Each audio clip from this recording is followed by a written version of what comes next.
안녕하세요. 오늘 저희와 함께 깊이 파헤쳐 볼 주제, 바로 지속적인 통합, CI입니다. 요즘같이 복잡한 소프트웨어 개발 환경에서 이 CI가 왜 꼭 필요한 문화로 자리 잡았는지 오늘 그 핵심을 한번 제대로 알아보겠습니다. 네, 안녕하세요. CI. 이게 사실 현대 소프트웨어 개발에서는 정말 빼놓을 수 없는 부분이죠. 개발 과정에서 생기는 여러 문제들을 좀 해결하고 결국에는 품질과 속도, 이 두 가지를 다 잡으려는 접근법이라고 보시면 됩니다. 네, 우선 그 배경부터 좀 짚어볼까요? CI가 왜 필요하게 됐을까 하는 점인데요. 예전에는, 아니 뭐 지금도 그렇지만 여러 개발자가 한 프로젝트에 막 동시에 참여하잖아요. 맞아요. 점점 더 규모가 커지고 있죠. 그러다 보니까 각자 작업한 코드를 나중에 한꺼번에 이렇게 합치려고 하면 막 충돌나고 예상 못한 버그 터지고. 그렇죠. 소위 통합 지옥이라고 부르기도 했죠.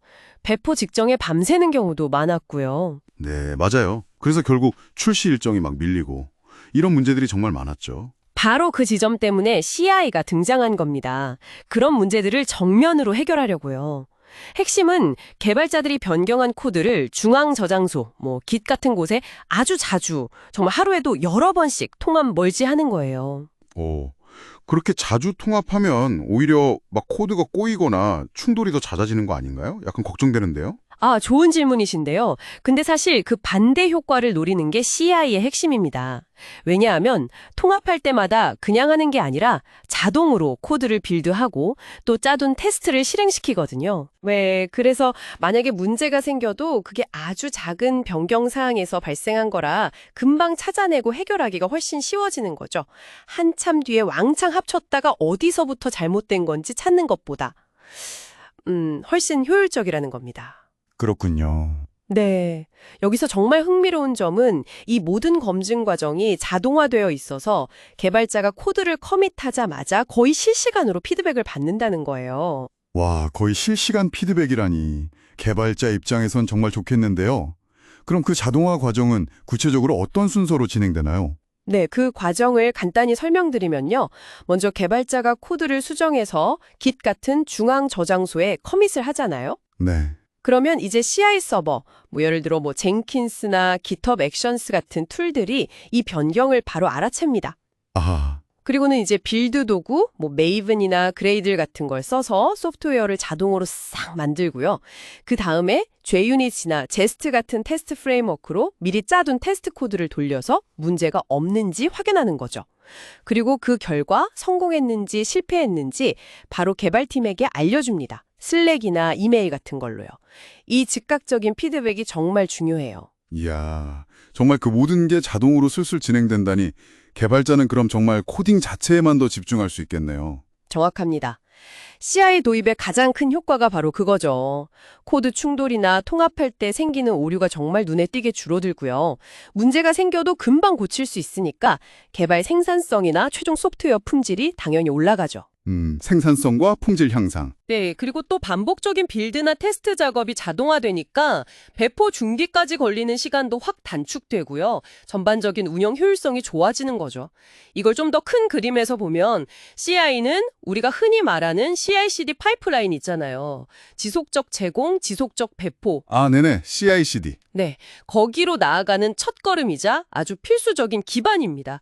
데브옵스나 애자일 개발 방법론에서도 핵심 요소고요. 그러니까 단순한 기술 도입을 넘어서 개발 문화 자체를 바꾸는 거라고 할 수 있어요. 와, 그렇군요. 단순히 기술적인 측면을 넘어서 개발 문화까지 바꾼다는 점이 상당히 인상 깊습니다. 자, 그럼 지금 이 이야기를 듣고 계신 당신에게 이 CI는 어떤 의미가 있을까요? 만약 당신이 소프트웨어 개발에 직접 참여하고 계시거나 아니면 기술 조직의 효율성에 관심이 많으시거나 혹은 그냥 최신 기술 트렌드가 궁금하시다면 CI는 분명히 알아둘 가치가 있습니다. 왜냐하면 결국 이게 다 무슨 의미냐면요.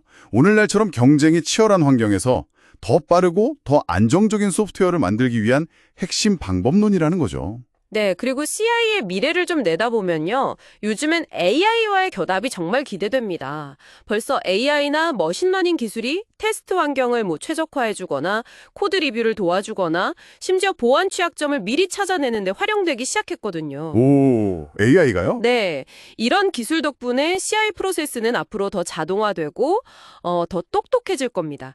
앞으로 CI는 클라우드나 컨테이너 기술과 더 긴밀하게 합쳐지면서 소프트웨어 개발의 거의 표준으로 완전히 자리 잡을 걸로 보입니다. 근데 이게 또 중요한 질문을 던지게 만들어요. 과연 AI는 앞으로 이 CI/CD 파이프라인을 또 어떻게 혁신적으로 바꿔놓을 수 있을까 하는 점이죠. 네. 오늘 저희는 지속적인 통합, CI의 핵심에 대해 깊이 알아봤습니다. 잦은 통합, 그리고 자동화된 검증. 이걸 통해서 소프트웨어 개발의 속도와 안정성, 이 두 마리 토끼를 잡는 아주 중요한 방법이라는 걸 알 수 있었죠. 마지막으로 한번 생각해 볼 만한 질문을 던져드리고 싶습니다. 이런 CI 같은 자동화 기술이 점점 더 발전하면 미래의 개발자들은 어떤 역할에 더 집중하게 될까요? 예를 들어서 반복적인 빌드나 테스트 확인 같은 작업에서 좀 벗어나서 더 창의적인 문제 해결이나 아니면 더 복잡한 시스템 설계 같은 그런 본질적인 가치 창출에 더 집중하게 될까요? 당신의 생각은 어떠신가요? 오늘 탐구에 함께 해주셔서 감사합니다. 다음 시간에도 흥미로운 주제로 다시 찾아뵙겠습니다.